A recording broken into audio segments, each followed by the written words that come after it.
Hi friends, எல்லாருக்கும் வணக்கம். இன்னைக்கு நாம பர்சனல் பிராண்டிங்கை பத்தி பார்க்கலாம். பர்சனல் பிராண்டிங்னா என்ன பாத்தீங்கன்னா, நம்ம அடுத்தவங்களோட லைஃப்ல ஏதாவது ஒரு வேல்யூ ஆட் பண்ணியிருக்கோம்னா, அந்த ஒரு வேல்யூனால, அந்த ஒரு விஷயத்தினால அவங்க லைஃப்ல உங்க லைஃப் டைம் முடியிற வரைக்கும் ஞாபகம் வச்சிருந்தாங்கன்னா, அந்த இடத்துல நம்ம உங்களுக்கு கிரியேட் பண்ண இம்பாக்ட் பேர் தான் பர்சனல் பிராண்டிங்னு சொல்லுவாங்க. ஓகேங்களா? ஒரு யூனிக் கேரக்டர் வந்து நமக்குள்ள இருக்கிறத வந்து பாத்தீங்கன்னா, அதை வெளிப்படுத்தி அடுத்தவங்களுக்கு எப்படி வேல்யூ ஆட் பண்றோம், அதை பேஸ் பண்ணி தான் இருக்கு. ஓகேங்களா? ஸோ இதுக்கு ஒரு சின்ன எக்ஸாம்பிள் சொல்றேன். என்ன எக்ஸாம்பிள்னா, இங்க வந்து பாத்தீங்கன்னா, பெரும்பாலான பேர் almost 90 to 95% of the people living in this universe இருக்காங்க இல்லையா? யாராவது ஒருத்தர்கிட்ட அவங்க கடன் வாங்காம அவங்க லைஃப்ல இப்போ வரைக்கும் லீட் பண்ணியிருக்க முடியாது. இன்கேஸ் கடன் வாங்கியிருக்கோம்னா, நம்ம ஏதோ ஒரு லோவான சிச்சுவேஷன்ல இருந்திருப்போம். அந்த சிச்சுவேஷன்ல நமக்கு கண்டிப்பா அந்த அமௌண்ட் தேவைப்படும். ஸோ அந்த அமௌண்ட் நமக்கு கிடைக்கும் போது, அதுக்கப்புறமா நம்ம எந்த விஷயத்தினால நம்ம அந்த அமௌண்ட் வாங்கணுமோ, ஓகேங்களா? அந்த விஷயத்த நம்ம செஞ்சு முடிக்கும்போது, நமக்கு அது கிடைக்கிற சாட்டிஸ்ஃபேக்ஷன் இருக்கட்டும், அந்த இடத்துல வந்து நமக்கு ஒருத்தர் ஹெல்ப் பண்ணாங்க தெரியுங்களா? அவங்கள நம்ம லைஃப் லாங் மறக்க மாட்டோம் இல்லைங்களா? ஸோ எதுக்கு அவங்கள மறக்க மாட்டோம் நாம? அவங்க நமக்கு அமௌண்ட் குடுத்ததுக்காகவா? இல்ல. நமக்கு கரெக்ட்டான டைம்ல நமக்கு ஹெல்ப் பண்ணதுக்காக நம்ம அவங்கள மறக்க மாட்டோம். ஸோ இதுவும் ஒரு டைப் ஆஃப் யூனிக் கேரக்டர்.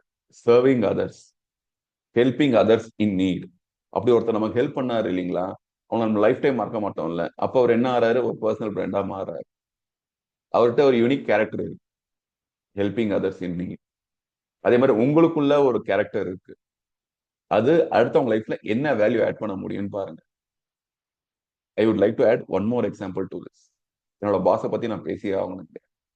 ஒரு 9 மந்த்ஸ் தான் எங்க கூட டிராவல் பண்ணாரு. 5 இயர்ஸ் ஆச்சு. அவர் வேற கம்பெனி ஜாயின் பண்ணி. பட் ஆனாலும் இன்னமும் அவர நாங்க டெய்லி ஞாபகம் வச்சிருப்போம். ஏன்னா, அவரு தான் எங்களுக்குள்ள என்ன பொட்டன்ஷியல் இருக்கு, நாங்க என்ன எங்களுக்கு லைஃப்ல நாங்க என்ன பண்ண முடியும் என்றத எங்களுக்கு எடுத்து சொன்னவரு. எங்களோட மைண்ட் செட்டே மாத்துனதுக்கான மெயின் ரீசன் அவரு தான். அவருனால தான் நான் புக்ஸ் படிக்க ஆரம்பிச்சேன். ஃபர்ஸ்ட் புக் இன்னமும் மறக்க முடியாது. த Monk who sold his Ferrari. ஓகேங்களா? இந்த நேரத்துல அவர பத்தி நான் பேசியே ஆகணும். அவரு ஒரு பெர்சனல் பிராண்டா என் லைஃப்ல இருந்துட்டு இருக்காரு. So, இது ஒரு நல்ல ஆப்பர்ச்சுனிட்டி அவர பத்தி பேசுறதுக்குன்னு சொல்லிட்டு எனக்கு ரொம்ப சந்தோஷமா இருக்கு. ஸோ பெர்சனல் பிராண்டிங்னா we should be like that. அடுத்தவங்க லைஃப்ல நம்ம என்ன வேல்யூ ஆட் பண்ண முடியும். So once we start doing that, we start growing as a personal brand, unique brand in this universe. Just like so many other people doing their work purposefully and intentionally with full interaction. ஓகேங்களா? உங்களை நாளைக்கு அடுத்த பிளாக்ல சந்திக்கிறேன். Thank you so much.